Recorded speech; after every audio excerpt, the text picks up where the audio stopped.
out there. I'm getting ready to change some motors out on my little pickup, my little Toyota, and a lot of people are asking about my modification. I already modified these two trucks.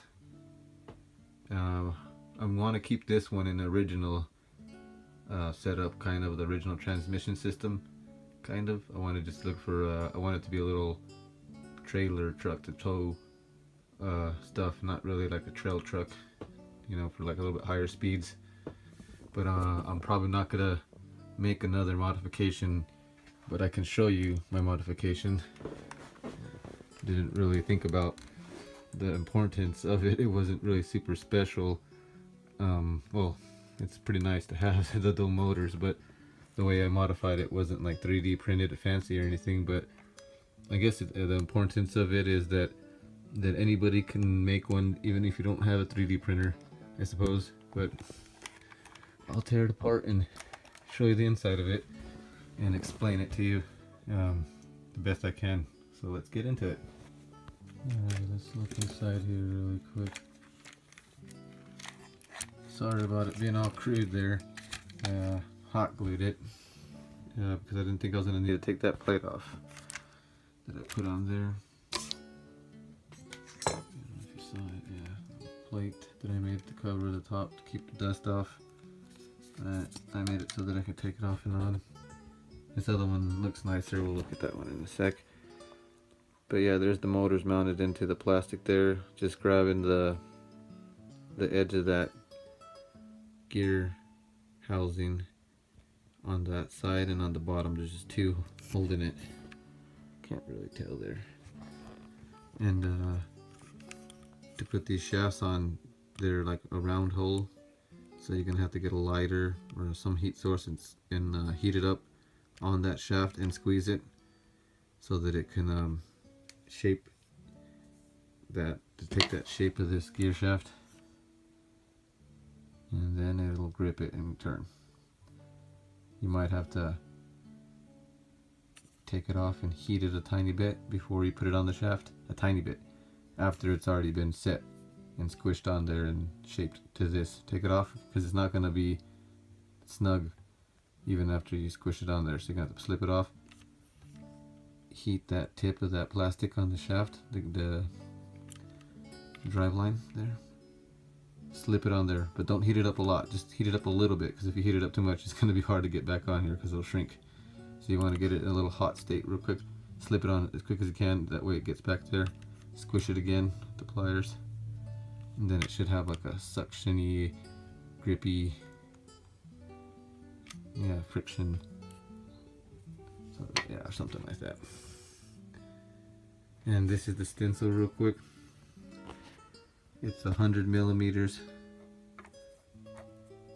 long, 22 millimeters wide, and 50 millimeters in the center. These edges aren't really important, just as long as you start from the center out, I guess. But there's yeah, 25 millimeters this way, 25 millimeters that way, 50 in the center here. Then round off your edge, best whatever you can do, or keep it square however you want. And this is your little stencil. You get yourself thick plastic, put it over that plastic, cut it out, make sure that plastic's heavy duty thickness, like 2.5 or 3 millimeters thick at least, and make sure that you can work with it with a X-Acto knife and bend it with some heat after you get it shaped in there. Bend your plastic and then mount it in there with your bolts and tap it out. Pretty simple. Let me open this one up and you can really see a little bit better since it doesn't have all that hot glue. And real quick, I don't know if you noticed, my pumpkin center is, or what's called, it's over here on this side, and my shaft's over here on this side. That looks wrong. Should be right here. That's where I wanted to put it, but since these hole mounts or whatever were preventing that, I would have to make this this mount tab reversed, and then it would be exposed and it would look kind of a little more ugly than it already does. If I wanted to scoot this, in closer, I could have made it a little closer together, but I didn't do that. Maybe you guys can do that if you want. But I just put the shaft on this side to give it this. You want this little bit of play between here for when you're flexing. See, that helps with the flex. You don't want it to be snug in there on the drive line. Real quick before I forget to tell you that. So yeah, see, when it flexes, it's gonna almost touch. That's almost touching. It looks like it is, but it's not. But it's almost there. So that's why the shaft has to be on this side, unless you can back it in, get it in closer here, and you're gonna have little tabs here, little mounts exposed, which you're not going to see anyways, but you can make this narrower. But I decided to leave it this way because I didn't want to mess around with it too much. But yeah, real quick, that's why my rear differentials are the way they are. And it works great anyways. So let's get to that. Here's the inside of the WPL, the way it looks. It's a lot slicker and smoother the way it worked out for me. And it'll probably work out that way for you too, since we got this C channel frame design instead of the flat design that they gave for that one, which isn't a bad one. It's got a good shape to it, very well designed, but this one's gonna help us for keeping it cleaner. So let me open that up. I forgot. I was gonna take some time to open. This one slides and it pops open a lot easier. That's all. It comes off and down easy. It's just a old DVD case, plastic, any kind of good plastic or that you can come up with to make the job work.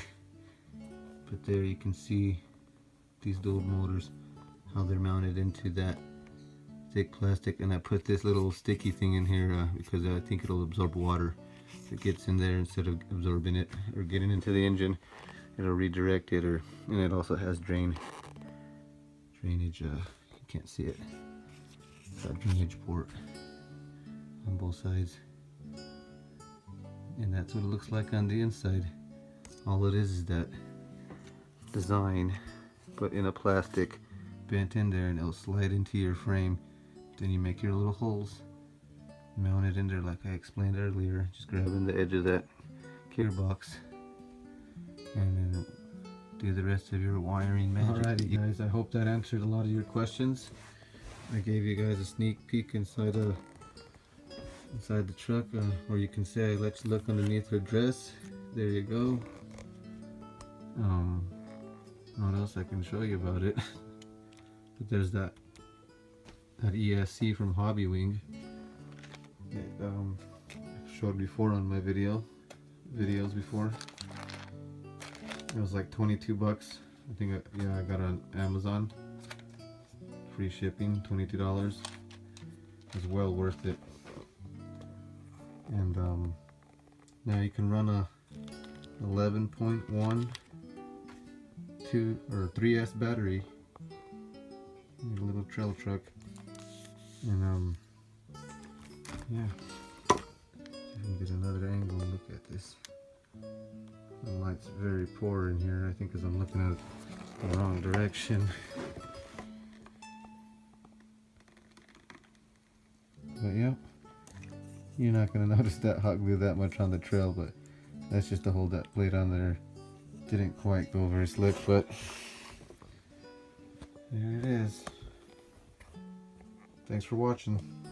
Stay tuned for more. Please like and subscribe.